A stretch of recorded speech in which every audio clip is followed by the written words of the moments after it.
మాకు చెప్పండి, మేము కూడా ఇంటర్ఫియర్ అవుతామని చెప్పినాం. పొలిటికల్ డెసిషన్ అవసరం అనుకున్న కాడ మేము వస్తాం, అదర్వైజ్ మీరు చేసేయండి అని చెప్పినాం. మోస్ట్లీ ఇష్యూస్ అన్ని కూడా సార్ట్అవుట్ అయిపోతాయి. ఇది మంచి శుభ పరిణామం. రెండు తెలుగు రాష్ట్రాలు కూడా చక్కగా ముందుకు పోయేటువంటి పరిస్థితి ఉంటుంది. మంచి జరుగుతుందని నేను కూడా ఆశిస్తున్నా. ఇదే స్పిరిట్ కొనసాగాల, మంచిగా జరుగుతుంది. తప్పకుండా మంచి అనుకున్నప్పుడు పాజిటివ్ పోదాం కూడా పాజిటివ్ జరుగుతుంది. పోతే తెలంగాణ రాష్ట్రానికి సంబంధించి రెండు మంచి వార్తల్ని మీరు ఇంతమంది నాకు ఒక్కగాడు ఉన్నారు కాబట్టి అది కూడా నేను చెప్తాను. నోటు పంపించినాక చెప్పుకునే అవకాశం ఉంది ఈరోజు కాబట్టి. నార్మల్గా అయితే మా నరసింహరావు గారు నోటు పంపుతారు మీకు. ఈరోజు రెండు డెసిషన్స్ తీసుకున్నాం ఇప్పుడు చర్చలలో. నిన్న 15th ఆగస్టు నాడు 3 ఎకరాల భూమి దళితులకు పంపిణీ చేసిన ఏదైతే ఉందో దానితో చాలా అద్భుతంగా దళిత ప్రజలు, దళిత సంఘాలు, దళిత ఆర్గనైజేషన్స్ బాగా సంతోషంగా ఉన్నాయి.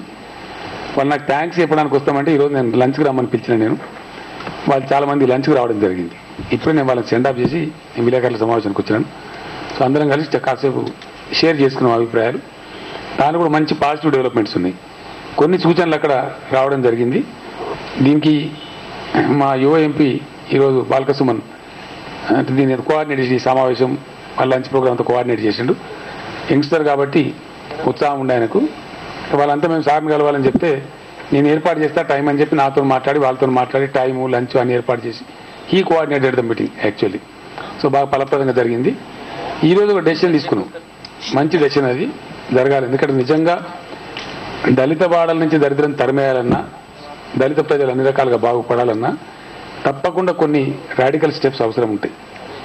దాంట్లో భాగంగానే భారతదేశ చరిత్రలోనే ఎక్కడ జరగని విధంగా ఈరోజు దళితులకు భూ పంపిణీ కార్యక్రమం జరుగుతూ ఉంది. 100% దాన్ని కొనసాగి తీరుతాం. పర్ఫెక్ట్ అనుకున్న పద్ధతిలో ముందుకు సాగుతాం. మొన్న చేసింది కేవలం లాంఛనం, సింబాలిక్ మాత్రమే. ఇక్కడ 15th ఆగస్టు టేకాఫ్ కావాలనుకున్నాం. టేకాఫ్ అయిపోయింది. ఇప్పుడు ఇక కంటిన్యూ జరుగుతుంది నిరంతర కార్యక్రమం.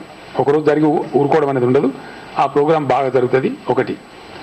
సెకండ్ ఆస్పెక్ట్ దళితుల గురించి ఈరోజు తీసుకున్న ఒక సంచలన నిర్ణయం ఏంటంటే మనం మార్కెట్ కమిటీస్ వేస్తాం.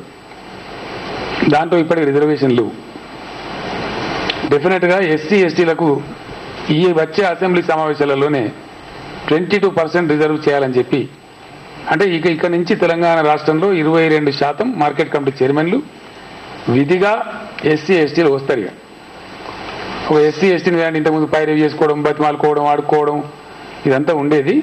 కానీ ఇప్పుడు మటుకు డెఫినెట్గా సర్చుకుంటూ విధిగా వస్తారు. ఆటోమేటిక్గా రావాల్సి వస్తుంది, వచ్చేస్తారు. దాని ఎవరికి కూడా పోయే నష్టమేం లేదు.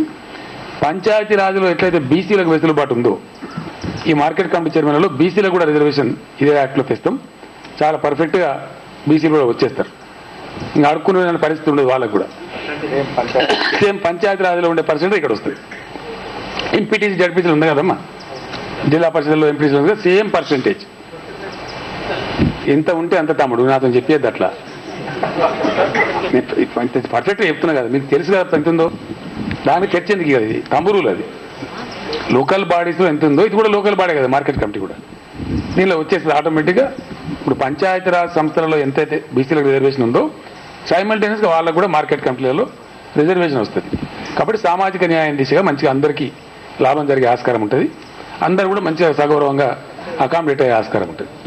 అట్లనే యూనివర్సిటీలు నామినేట్ చేస్తాం. యూనివర్సిటీలకు వైస్ ఛాన్సలర్స్, సెనేట్స్ వేస్తాం. ఇప్పుడే ఈసీలు వేస్తాం, ఎగ్జిక్యూటివ్ కమిటీస్ వేస్తాం. దాంట్లో కూడా దళితులకు ప్రాతినిధ్యం వస్తలేదు, గిరిజనులకు ప్రాతినిధ్యం వస్తలేదు గ్రౌస్ ఒకటి ఉంది. అది పోవాలంటే ఆ యాక్ట్లో అమెండ్మెంట్ తీసుకొని రావాలనుకున్నాం. ఎస్సీ ఎస్టీలకు ఆ సెనేట్స్లో విధిగా వాళ్ళ జనాభా దామాషాలు ఇవ్వాలని చెప్పి ఈసీ బాడీలో, అంటే ఎగ్జిక్యూటివ్ కమిటీ బాడీలో, అంతే కదా, ఆ యాక్ట్ కూడా తెప్పించి చూసినాం. ఇప్పుడు ఏపీ యూనివర్సిటీస్ యాక్ట్ ఉంది, దాన్ని తెలంగాణ యూనివర్సిటీస్ యాక్ట్గా మార్పు చేసి యూనివర్సిటీలకు వేసేటువంటి ఎగ్జిక్యూటివ్ కమిటీ బాడీస్లో 22% ఎస్సీ ఎస్టీలకు కూడా తేవాలని చెప్పి నిర్ణయం తీసుకున్నాం. ఆ ప్రకారంగా అది కూడా అమలవుతుంది.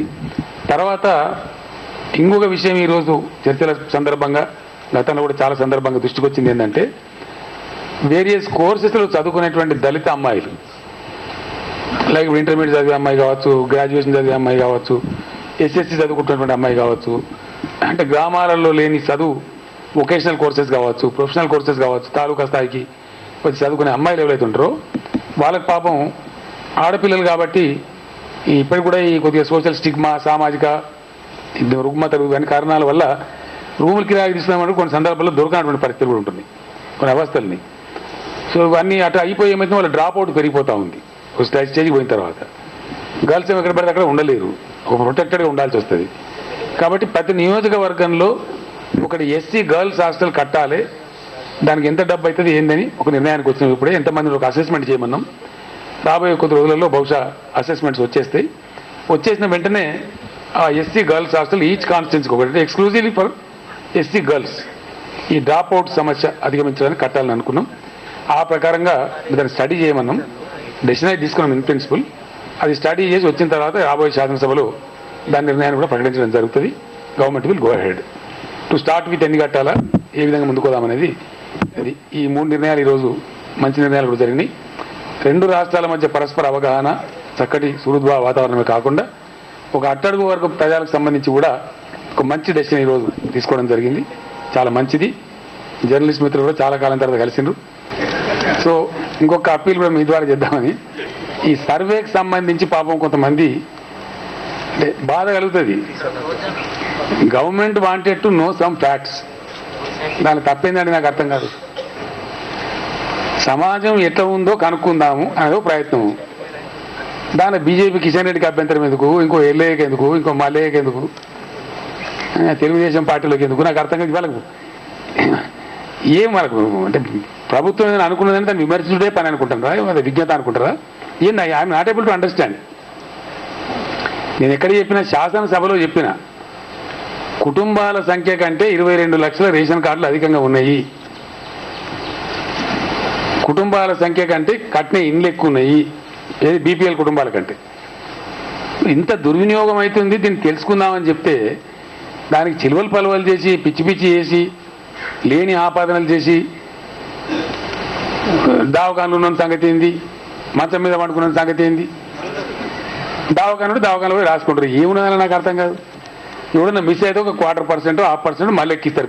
ప్రపంచం మునిగిపోతుందా? డ్యూటీ చేసే వాళ్ళ సంగతి ఏంది? ఇవి ప్రశ్నలు అంటే నాకు అర్థం కాదు. అంటే రాజకీయ నాయకుల, రాజకీయ పార్టీలు ఏమైనా తమాషా చేస్తారా వీళ్ళు? ఎంత బాధ్యత వీళ్ళు చేస్తే ఏమో జోకర్లు అయిపోతారు సమాజం ముందు. పిచ్చిగా మాట్లాడి కేవలం అధికార పార్టీ తిట్టడో, ఏదో కేసీఆర్ని తిడతానో, ఏదో దాన్ని నెగిటివ్ చూపిస్తానో, లీడర్ల అయితే గొప్పలు అవుతాం ఒకటి కారు. అది రుబ్బుమరాంగ్ కూడా అవుతుంది, అది రివర్స్ కూడా కొడుతుంది. మన గోల్కొండ కోటలాగా అవుతుంది. గోల్కొండ కూడా అట్లా తిక్క మాటలు మాట్లాడిండ్రు. సమాజం అంతా అద్భుతంగా సంబరాలు చేసుకునేది, ప్రపంచం అంతా మెచ్చుకుంటుంది. వీళ్ళు ఏం తెలుసు అండి, వీళ్ళకి ఏం బాధ్యత ఉందండి? గోల్కొండ ఇంత పెద్ద historical fort, 11th century fort, ప్రపంచంలో చాలా అరుదైన ఫోర్టు. ఇప్పటి వరకు ఇంటర్నేషనల్ టూరిజం దానిలో లేదు. ఇంటర్నేషనల్ టూరిస్ట్ ప్యాకేజీలు అన్ని రాసి ఉంటాయి ప్రపంచంలో, వరల్డ్ హెరిటేజ్లో లేదు. Which is unfortunate, shameful.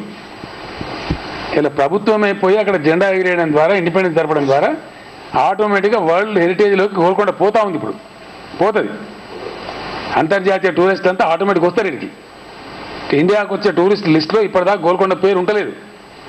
కానీ ఒకసారి వరల్డ్ హెరిటేజ్లోకి పోతే డెఫినెట్గా దేశ విదేశాల నుంచి విపరీతమైన టూరిస్టు గోల్కొండకు వచ్చేటువంటి ఆస్కారం పెరుగుతుంది. మనకున్న ప్రతిభను, మనకున్న చరిత్రను ఇంతకుముందు చాటి చెప్పుకోలేకపోయాను. తెలంగాణ తానుగా ఒక రాష్ట్రంగా అవతరించి తన అస్తిత్వాన్ని, తన యొక్క గొప్పతనాన్ని చెప్పుకునే ప్రయత్నం చేస్తే దానికి కూడా వంకలు తీసి తెలివి తక్కువ మాట్లాడి అబాస్ పాలైనరు. నేను ప్రతిపక్షాలకు ఉన్న ఒకటే మనం చేసేది ఏంటంటే, నిర్మాణాత్మకమైనటువంటి 60 రోజులలో ఏమో జరుగుతుందా? సాధ్యమైపోయినా జరగాలంటే మీరే ఊహించుకొని, ప్రజలు కోరని గొంతెమ్మ కోరికలు మీరు కోరుకొని అనవసరంగా పిచ్చి పిచ్చి అయిపోతామో అది పనికొచ్చేది కాదు. మేము అనుకున్నది ఖచ్చితంగా చేస్తాం నిబద్ధతతో. దానికి కేసీఆర్ని హిట్లర్ అనేవాడు, డిక్టేటర్ అని ఇంకోడు, డెఫినెట్గా దొంగల పాలిట కేసీఆర్ హిట్లరే, తప్పుడు పైరవీలు చేసే వాటి వాళ్ళ పాలిట హిట్లరే. I wanted to be Hitler, I don't feel shy. ప్రభుత్వ డబ్బులు ఇష్టం వచ్చినట్టు ఉద్యోగం చేస్తే వాళ్ళ మీద హిట్లర్ కాదు, హిట్లర్ తాత ఇవ్వడం బాగా బిహేవ్ చేస్తాం. ఇంకా హిట్లర్ కంటే కూడా ఎక్కువ టెరిఫికుంటాం. అది రాజీ పడం. అన్యాయాలను అరికట్టడంలో కేసీఆర్ హిట్లరే. ఎవరికెందుకు అనుమానం నాకు అర్థం కాదు. నేనే చెప్తున్నా సంగతి. మంచి జరిగే కోసం ప్రయత్నం చేస్తుంది ప్రభుత్వం, దాన్ని సహకరించి మంచి చేస్తే మంచిది. నిర్మాణాత్మక సర్వే జరుగుతుంది. పలానా చేర్చండి, పలానా మిస్ కాకుండా చూడండి అని చెప్తే నిర్మాణాత్మకంగా చేస్తే మంచి వెల్కమ్. చివరికి న్యాయస్థానం కూడా మొట్టికాయలు వేసే ఎవరికేం అభ్యంతరం నాకు అర్థం కాదు. వాటివే ఎందుకు అభ్యంతరాలు ఉండాలి? అనవసరమని కల్పించుకొని ఇది ఇట్లా కాకుండా నేను మీడియా ఫ్రెండ్స్తో నా రిక్వెస్ట్ దయచేసి ఇది ఆల్ పాజిటివ్ డైరెక్షన్. కేవలం వాస్తవాలు కనుక్కొని లబ్ధి అనేది నిజమైన అర్హులకు పంపిద్దామనేది ఐడియా. గవర్నమెంట్ పెట్టే డబ్బులు లేదంటో వెల్ఫేర్ స్కీమ్స్ కరెక్ట్ పోతే సమాజంలో అంతరాలు తగ్గిపోతాయి. ఆ అంతరాలు తగ్గానంటే నిజమైన లబ్ధిదారులకు లబ్ధి తగ్గుతుంటే పేదరికం తగ్గుతూ ఉంటుంది. అది హెల్దీ సొసైటీకి దారి తీస్తుంది. దానికోసం ప్రభుత్వాలు పనిచేస్తాయి, బాధ్యత గల ప్రభుత్వాలు. ఈ ఎఫర్ట్ అంతే తప్ప ఇది ఎవరినో ఉద్దేశించి కాదు, ఉద్దేశించాల్సిన అవసరం లేదు. అట్లా ఇంటర్నల్గా ఉందని చెప్తున్నారు కొంతమంది. ఇది స్థానికత ముడిపెట్టి ఇంకోటి చెప్తాడు. స్థానికత మేము బాధ్యతను ఇవ్వబడుతుంది, మళ్ళీ బేజాప్తం లేదు నాకు అర్థం కాదు. ఇండైరెక్ట్ ఏంది? 1956 అనే ముందుంటేనే మూలం లెక్క పెడతామని చెప్పి ఒక జీవోని ఇష్యూ చేసినాం. దాన్ని దాచిపెడుతున్నాం. ఎందుకు దాచిపెడతాం నాకు అర్థం కాదు. Where is the need for Telangana? ఇది సర్వే లేదు, అంతర్గతంగా ఎందుకు పెడతాం నాకు అర్థం కాదు. ప్రత్యక్షంగానే జీవో విడుదల అవుతుంది, మళ్ళీ అంతర్గతం ఎందుకు ఉంటుందండి నాకు అర్థం కాదు.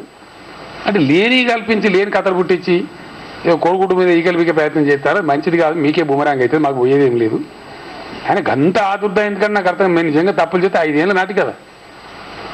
చాలా పొద్దున పొలం ఉన్నది ఎక్కడ